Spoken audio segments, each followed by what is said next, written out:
Hello everyone, welcome back to the latest lecture session. In the previous couple of classes, I believe we've been looking at pollution due to nitrogen and phosphorus, both in surface waters and I guess in oceans, and we looked at algal bloom and adverse effects, right?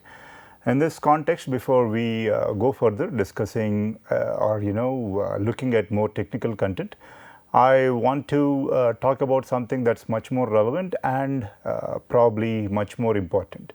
So everyone knows, not everyone, at least the people in power or the people with technical know-how know what the issues are and what cause the issues, right? But why is it that typically we do not end up tackling them? One aspect is obviously, we do not, we as in the general populace, which drives the decision makers or the people who are in power, right?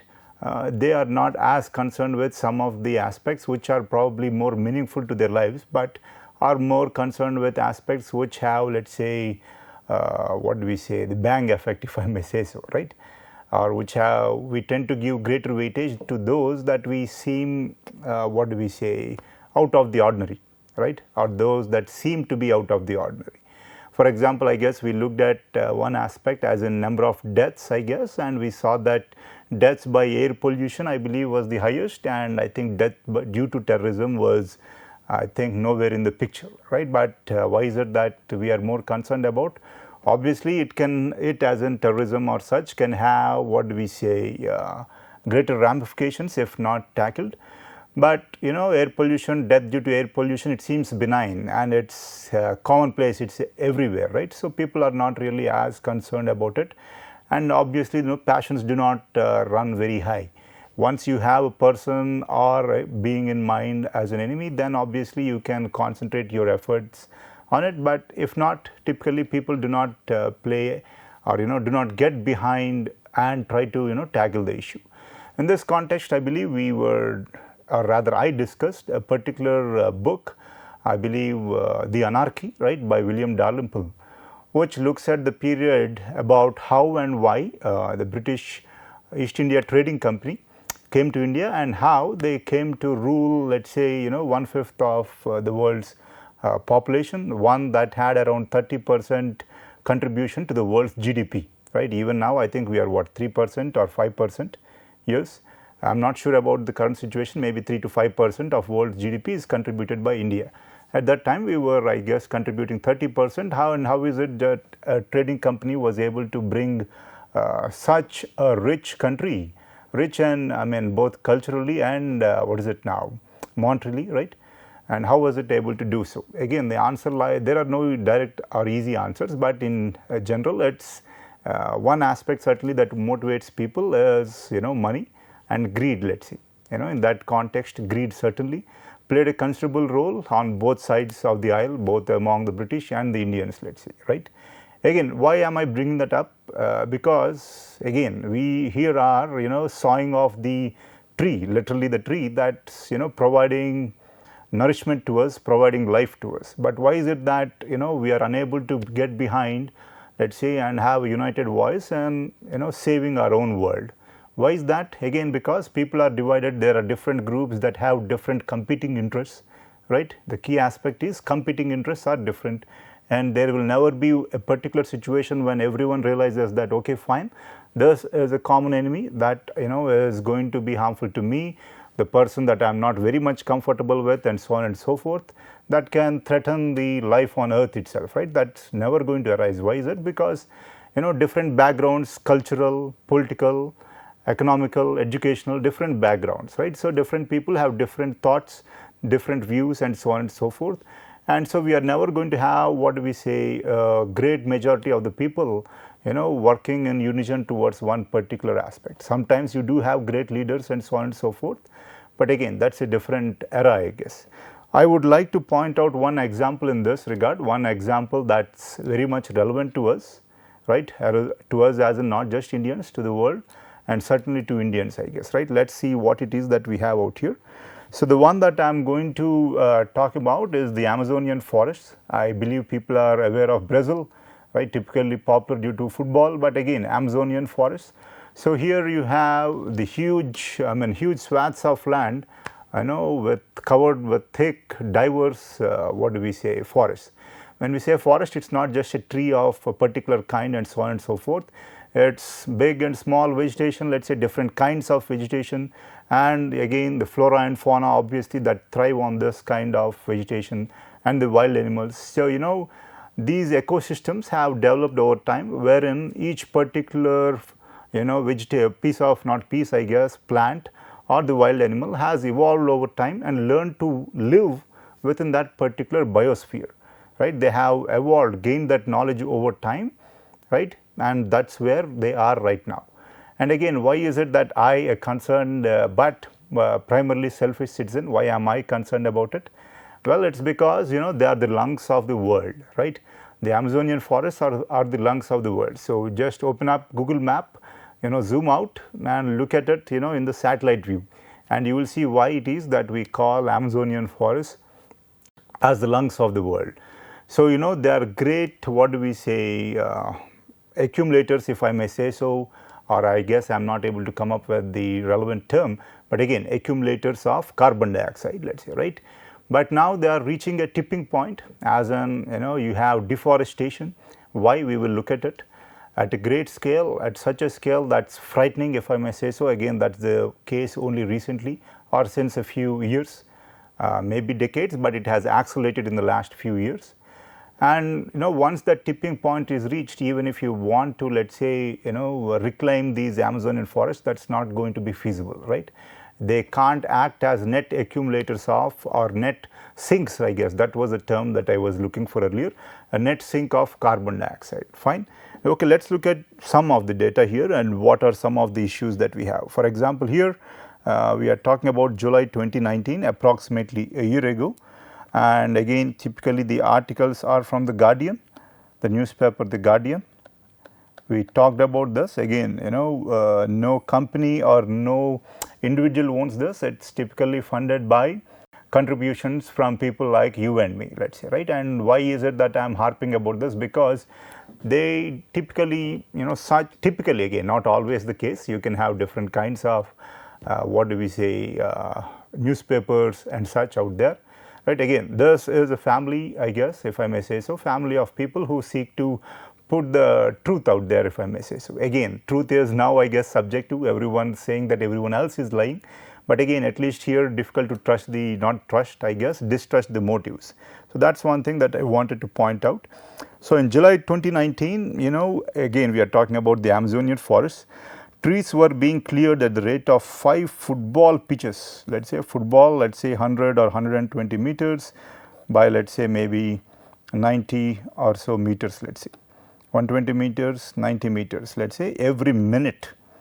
So, we were losing, or we, I guess, it is not they, it is not about Brazil, it is about us, right, as human beings on this common piece of land called Earth. We are losing 5 football pitches every minute, right. The trees were being cleared at that rate, let that sink in for a second. And then, again here I guess we have, what do we see, I guess I should have given the article from the Guardian, but it should be easy to find if you look for this or search for this particular title. Again, the graphic source is from, NASA, and I guess the Guardian is helping us understand it in a better manner. So, the Brazil has had more than 72,000 fire outbreaks so far this year. When we say this year, it is 2019, keep that in mind. An 84% increase, almost double, let us say, on the same period in 2018. Again, let us say factors of 5% and even 10%, we attribute that to human actions, but why is there 84% increase now? What is driving this? We will look at it. Again, what do we have here? Active fires over 24, 48 and 7 days. So, I guess we have Brazil all out here, right. This is Brazil, a huge country. Yes, I guess maybe I got my geography wrong, but again you do see the border of outline, I guess, of border out, Brazil out there, pardon me, Rio de Janeiro and so on and so forth. Again, what do we have here now? We see active fires, and when we see the ones orange colored 48 hours and then 7 days. So, I guess it has been spreading in different directions and so on and so forth, but one aspect to understand is that it's remarkably wide scale. Let's say the range is remarkably huge, right, or remarkably widespread, if I may say so, right. Argentina, land of Messi, Paraguay, I guess, right. Again, what do we have out here? We see that it's remarkably spread over a wide range of South America. And again, we have the Amazonian basin as is outlined here, and we see the forest, active fires, those within 24 hours and 48 hours, well within the Amazonian basin. So, I guess what's it leading to? What's it leading to? What is leading to such fires now? So, here we have in November 2018, a particular person, Bolsonaro, he rose to power, right.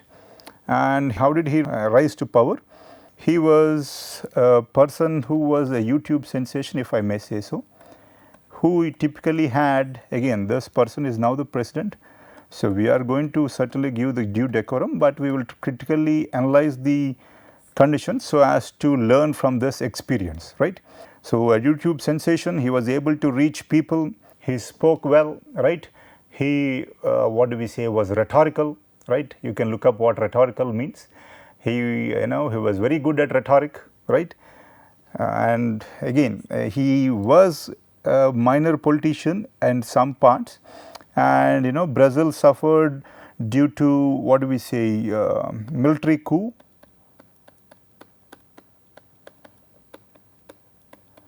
Earlier in the past, okay, when democracy was suspended, and this person used to support it and so on and so forth. But again, I am just trying to give you an overview of the person.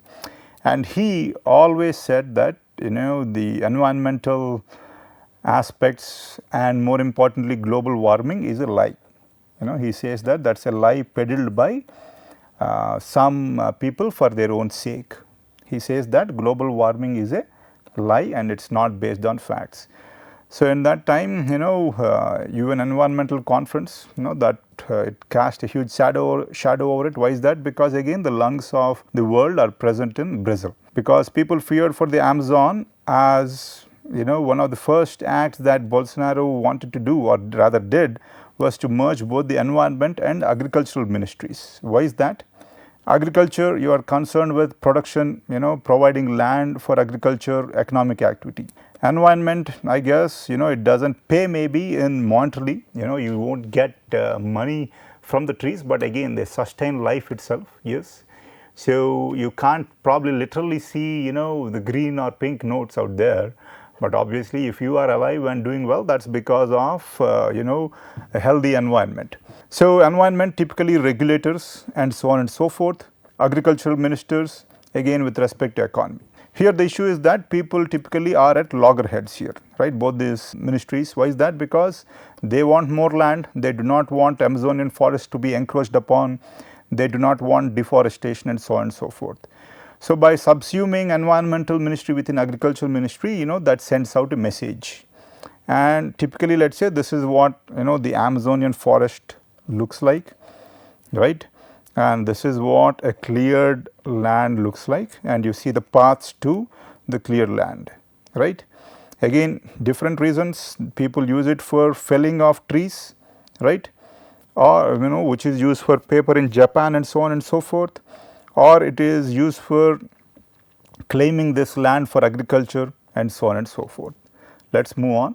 So, in November 2018, Brazil records the worst annual deforestation for a decade, right. The person came to power in 2018, keep that in mind, and already it was pretty poor, let us say, for a decade. Where is the data from? From Brazil. Again, this is how it looks when the Amazonian forest is burnt to clear the land out here. Again, we will look at some of the more graphic pictures later on. So, between 2017 and 2018 itself, 7,900 square kilometers were deforested. Again, this is from Environment Ministry based on satellite monitoring, okay. Keep that in mind, satellite monitoring. So, it is relatively difficult to obfuscate data or modify data, which is a 13.7 rise on the previous year, and the biggest area of forest cleared since 2008, which is a decade, 10 years. The area is equivalent to 9,87,000 football pitches in 1 year. So that's one thing to keep in mind. So 9,80,000 or 1 million, I guess, right? 1 million or 10 lakh football pitches were cleared within 1 year, right? So that's something to keep in mind. That was already the case. And at that time, the person that was appointed as the environment minister, he says that climate change is a secondary issue, says Brazil's environment minister. I need to see when Mr. Bolsonaro came into power. I think he came into power in mid or early 2018. Again, you can check that. Climate change is a secondary issue, that, to put it lightly.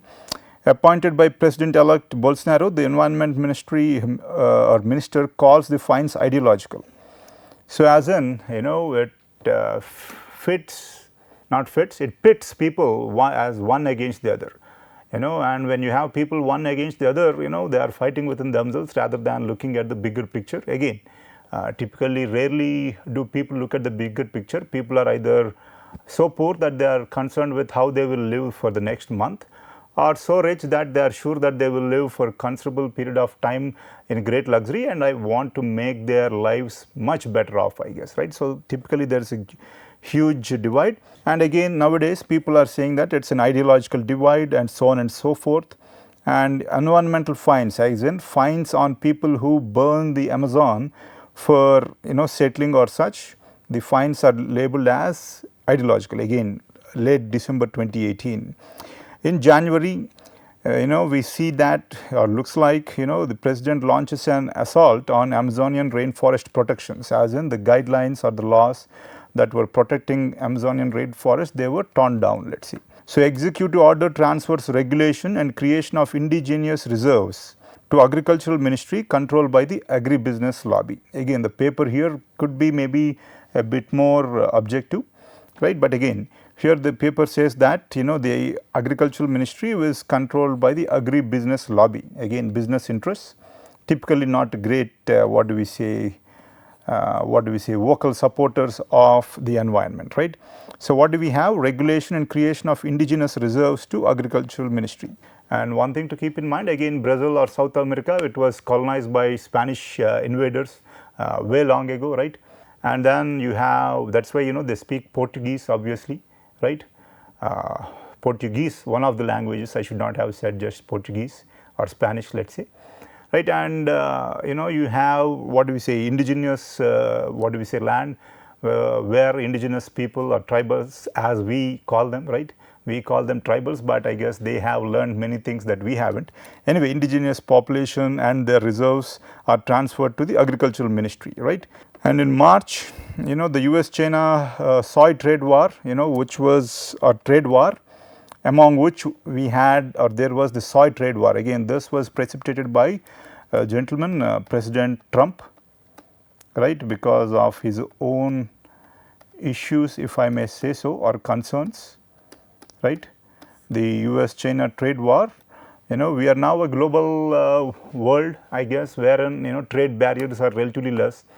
But when it worked for the developed countries, I guess they were asking for the trade barriers to be brought down. But when the developing countries are now at par with their ability to produce or such that the interests of the people or some of the people in the developed countries are being hit, now again trade wars or trade walls are coming up again. So what happened here? We have soy trade war, and looks like it could lead to 13 million hectares of rainforest being destroyed. Again, why is that? You have soy farms, right, soy, where you could call that meal maker, Nutella and so on and so forth, right. So it's from soy, and it's used to feed pig stock or livestock, let's say, right. It's a source of protein, right.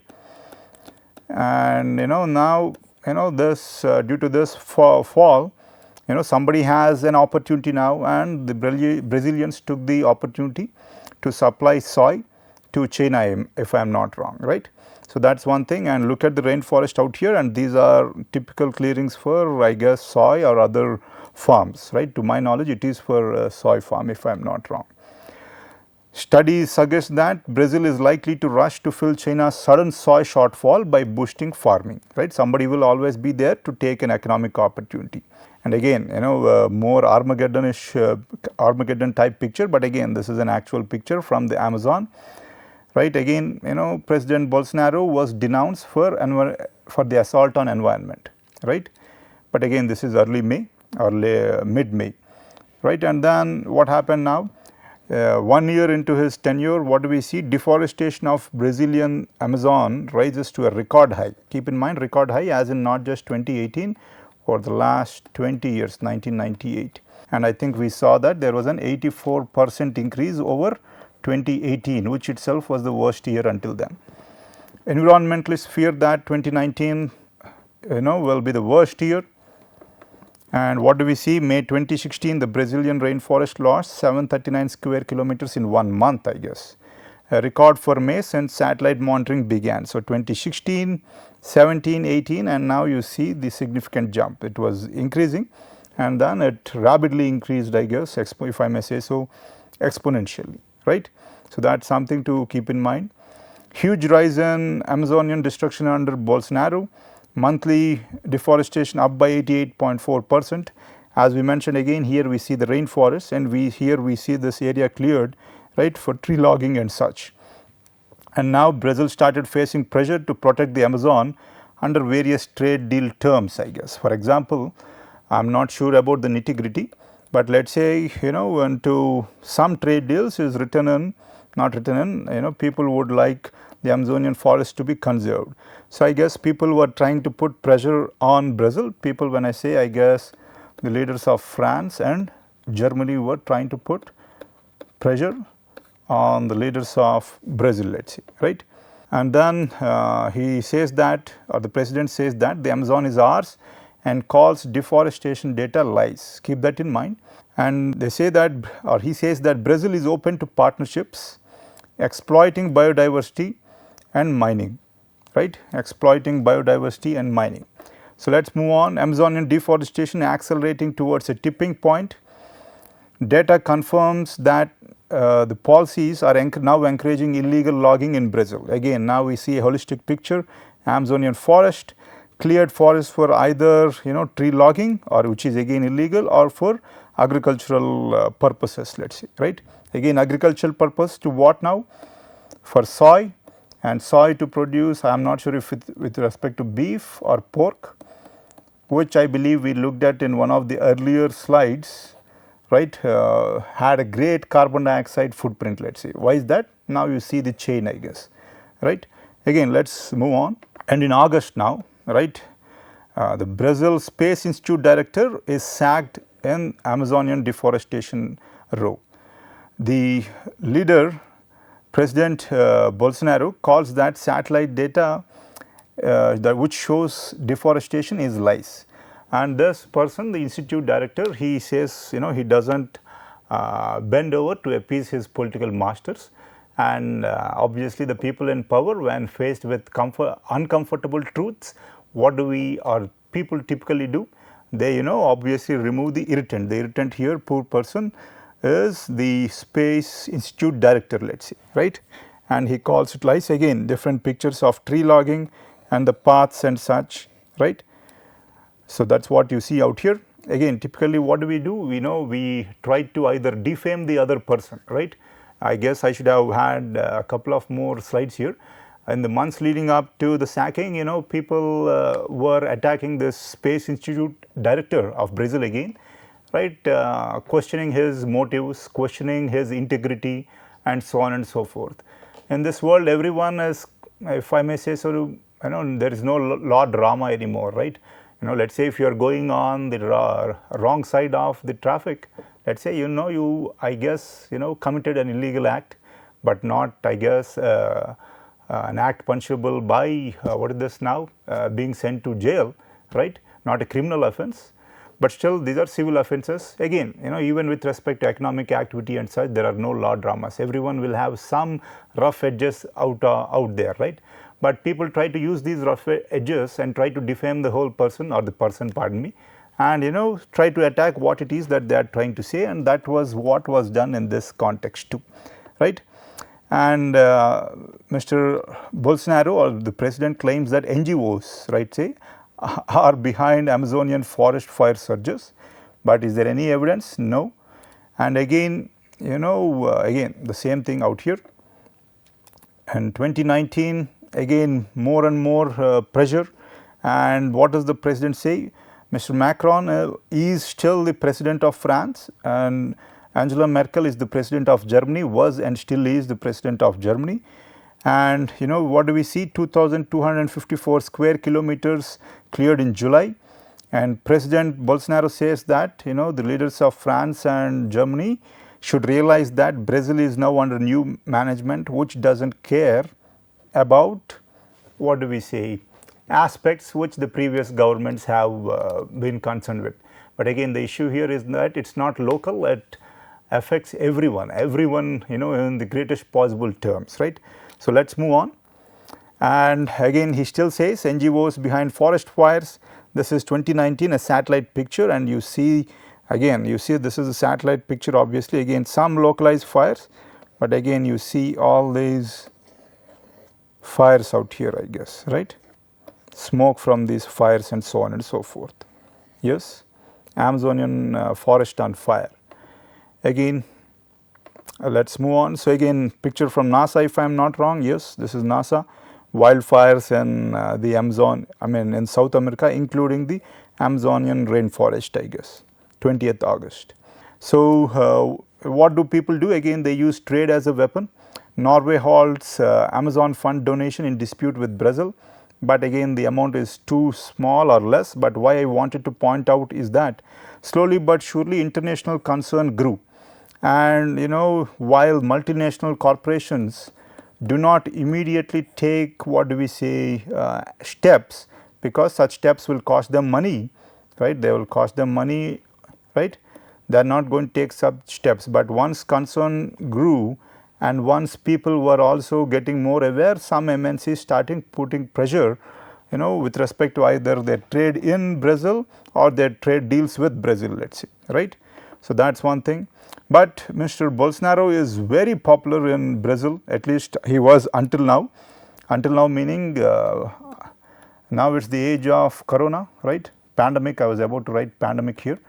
This is now the age of corona, where many leaders have been found wanting, those that have been living on rhetoric. You see this the world over, let's see, right? So what do we see here? Bolsonaro was and still is very popular. Why is that? Again, as I mentioned, there are different classes or sections of people who are really poor due to various reasons, traditional reasons, historic reasons, underlying causes, right? Again, so they are not concerned about what the world might be 50 years down the line or even 20 years down the line. They are concerned about feeding themselves, providing food on the table to their children, right? So you can easily whip up passions of such poor people, or people who are on the edge, if I may say so.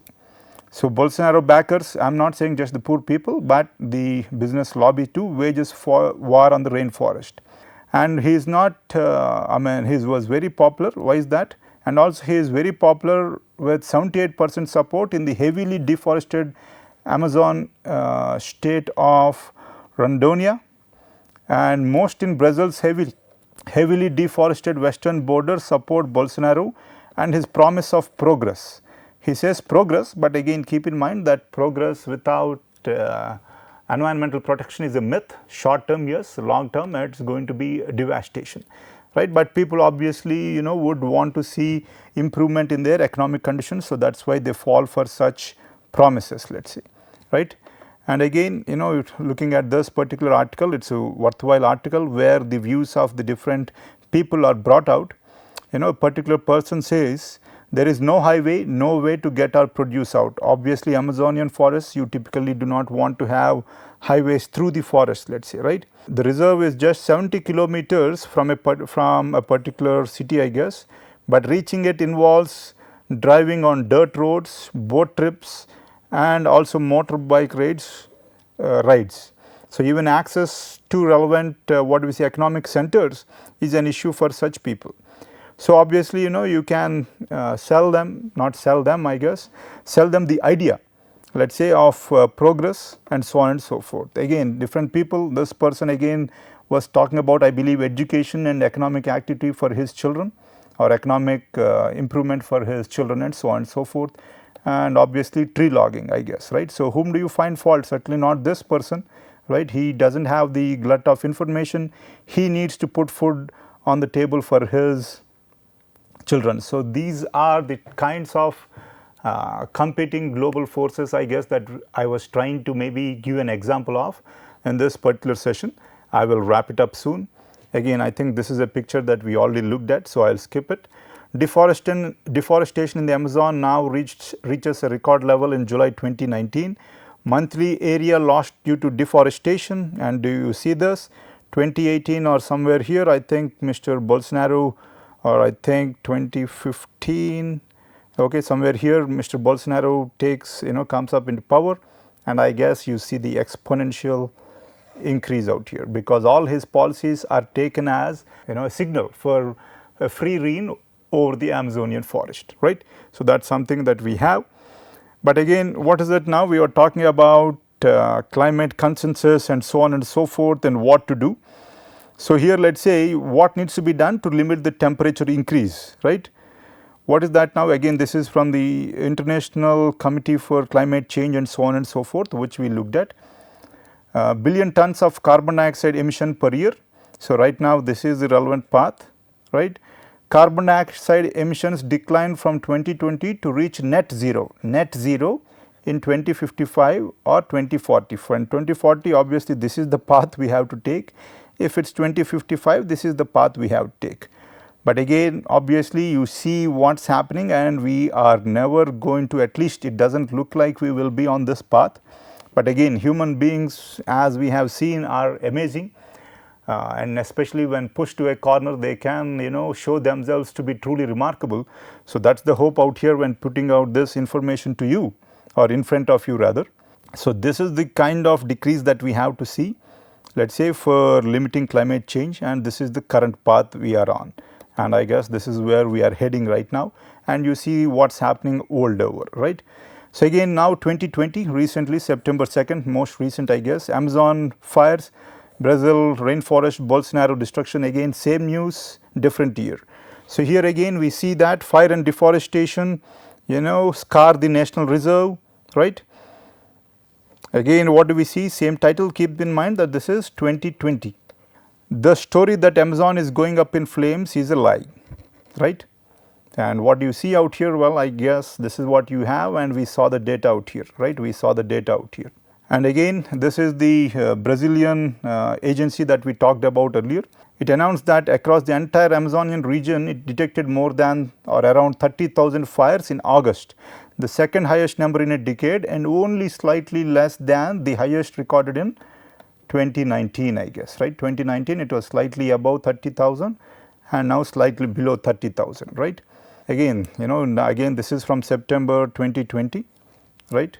That is what you see here. Satellite alerts, you see the what do we say, forest fires, pardon me, Amazonian forests, you see that, right. And I believe and this is from illegal gold mining, okay, gold mining site, again, right. This is something that you see, and from this, as we discussed earlier, you have acid mine leachate, right, and that is going to kill and pollute the water all around it. Again, gold, we are concerned with gold because people value it, but looks like people do not value what will actually give us life and health, right. So I believe I am close to what I wanted to speak about today. Here we see a road blocked, right. Again, this is, I guess, within the reserve of the indigenous tribe out there. They blocked the road in protest against the policies, and we see supposedly modern civilization in clash with supposedly illiterate and uncivilized people. But again, it is up to us rather to think about, I guess, where the civilization is headed, and if we have things to learn from people who have, I guess, learned their skills and knowledge from time immemorial, right. Again, I just wanted to bring this out here. And again, this is in July 2020, and this was in August 2019 when that director of institute was sacked, and in July 2020 we see the same thing again. What is it now? Another official from that space monitoring agency, he was dismissed after new data showed increasing deforestation in the Brazilian Amazon, right? So I guess that's how old story every different year or new year, I guess. Again, gentlemen, the point is, and ladies, the point is to make you knowledgeable and let you take decisions as you see fit. And again, once again, thanking you for your patience. Thank you.